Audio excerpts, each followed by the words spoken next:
The evidence to me that just cries out that there's a God is the study of DNA. DNA is a very powerful, massive information storage system. In fact, DNA that makes up our genes actually is like books of information that's read by a language system. It's absolutely phenomenal. And scientists know today that languages, a code, only come from an intelligence, and information only comes from information. Nobody's ever seen matter by itself give rise to a code. Nobody's ever seen matter by itself give rise to information. And as you look at DNA, it actually cries out, meaning God created the universe. We all begin as a single cell the size of a period at the end of a sentence.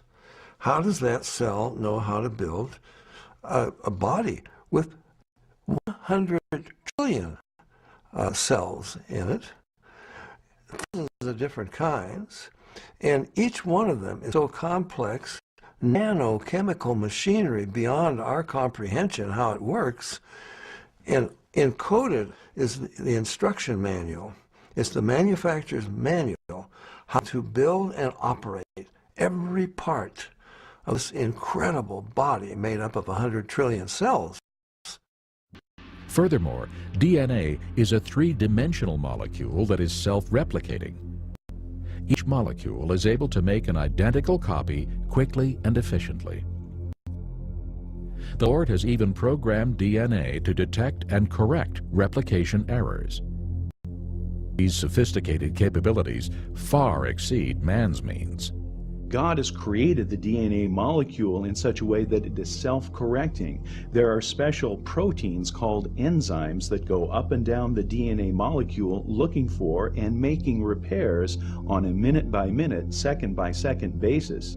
God created us with a DNA code that actually has what we call editase or editorial type enzymes. Just as an editor reads a newspaper or a book looking for mistakes, so God has created special enzymes that go up and down our DNA molecule, repairing the mistakes in ways that are unbelievably complex. Our DNA has information in it, and there is a whole field of scientific study called information science, which studies how information originates, how it's transmitted, and so on. And one of the laws of information science says that information never originates by itself in matter, never spontaneously comes about. Anytime we trace the copying of information back to its source, it always comes back to a mind. And since we have creative information in DNA, that tells me that DNA comes from intelligence. It's not something that could possibly come about through millions of years of mutations and natural selection. Okay, so 1, 1, 2, 3, 5, that's the beginning of the Fibonacci sequence. Next number in the sequence, what do you think? How about 8? The number after that, 13. The number after that, 21. So if you're getting those right along with me, then you've recognized the pattern that I wrote with the first few numbers in the Fibonacci sequence, which is this. It starts with a 1, the next number is a 1, then after that, to get the next number, you'll always add the two numbers that came before that. So 1 and 1 is 2, 1 and 2 is 3, 2 and 3 is 5, 3 and 5 is 8, so on and so forth. So that's recognizing the pattern that exists in the Fibonacci sequence. So it turns out that this sequence of numbers has all kinds of applications. It describes all kinds of things in the world that we see around us. There's a conspiracy to hide this information that DNA is a Fibonacci, is an exemplification of this number called, or entity ratio sequence called the golden ratio, the ratio that proves the existence of intelligent design, or the reality of intelligent design of the cosmos. I mean, if you go to the golden ratio site for Wikipedia too on the same theme, they don't mention any of this stuff in nature that we're going to talk about here, that we talked about on the show 2 days ago, and that we're talking about here. They talk about how it's found in architecture and math and all this kind of stuff. They don't discuss it how it's found in the measurements of the human arm. Why not? It's just, I mean, well, I think I'm making, that's the point here. I think that just made sense to me, thinking this through as I say it to you. It has to be a conspiracy. How could all this be overlooked, and how could Wikipedia leave it out? It can't be. There has to be somehow that big money has pushed their influence somehow, and they've had a drive to keep this covered up or something. These can't all be coincidences, and since they're doing that with everything else, it has to be the case that there's some movement to keep this stifled. I mean, why isn't, and here's another piece to add to this, why isn't this in our education system? We learn all this junk geometry, pea-brain stuff when you take geometry in high school, and they don't teach you about any of this, the golden ratio everywhere in nature. I went through elementary school, high school, college, undergrad degree in college, master's degree, and halfway through PhD, and never was any of this mentioned. And we know who controls the universities, the big money behind it, all the way up to the Illuminati Nephilim controllers. So this can't be. This is planned, okay? And you just wonder. It's got to. I mean, I'm almost concluding here in my mind this Davidson College site showing up #1 in Google all the time and first page, and Wikipedia having these strange measurements which don't correlate with all kinds of these examples from academic sites I'm finding. I'm putting them all, pictures of the screenshots in the newsletter. It's got to be a conspiracy. I mean, we could keep going compiling the evidence; it would just all lead to it. So, and if we could keep compiling evidence of it being a conspiracy, I mean, everything points towards it. I'm just throwing ideas off the top of my head. These strange sites show up at the top. Wikipedia is wrong. It's covered up completely in the best-selling books about the golden ratio, which come from wealthy university professors. It's the universities and the government-controlled education system absolutely covers it up. You see how, I mean, everything's falling in the same direction. So when everything, all these conclusions point to the same direction, that it's covered up and hidden. I mean, this is pretty powerful stuff that we're going over. I mean, there's no anthropologist or biologist on the planet who can explain this one. How the sunflower evolved a bunch of spirals in it. It's seed pod design, and how those spirals exactly lead to a golden ratio Fibonacci series numbers. Unbelievable. Okay, this is it. There's no question. I mean, we've all been lied to all through our undergraduate college degrees and our elementary schools and on our TVs, just by them not discussing all this. I mean, you know how many examples I have here? There's so many, and they're all this powerful. Okay? And all this was hidden from us while we were in our schools learning about, what were we learning about?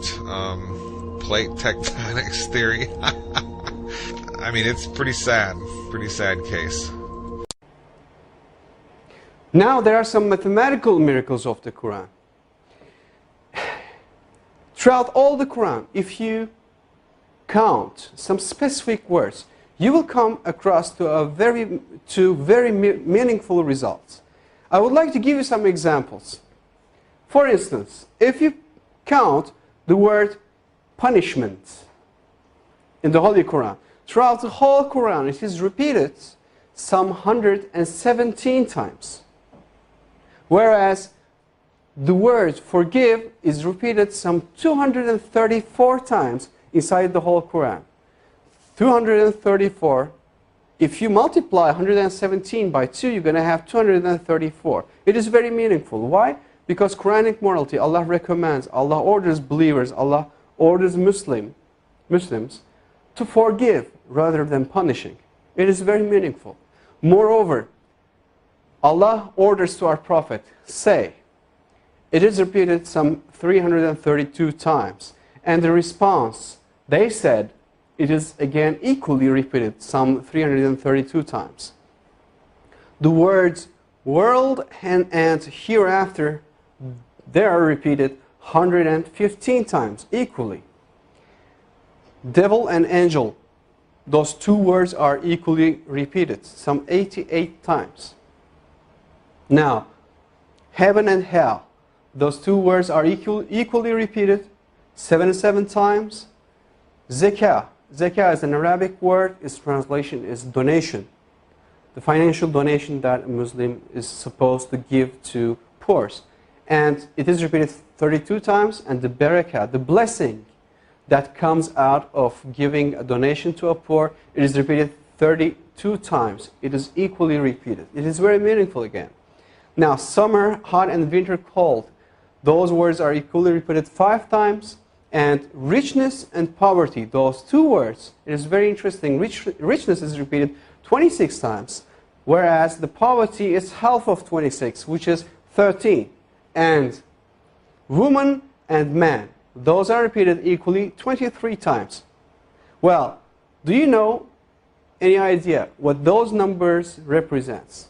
Well, let me remind you, if you remember from the chromosome numbers of a human being, from the previous slides, a human body contains 46 different chromosomes. That comes, the half of this 46, which is 23, comes from the father, and the other half, which is 23, comes from the mother. Whereas you got the same repetition number for woman and man, 23 and 23. If you add 23 to 23, you're going to have 46, which will give you the chromosome number of a human being. Now, finally, I would like to give you the meaning of land and sea.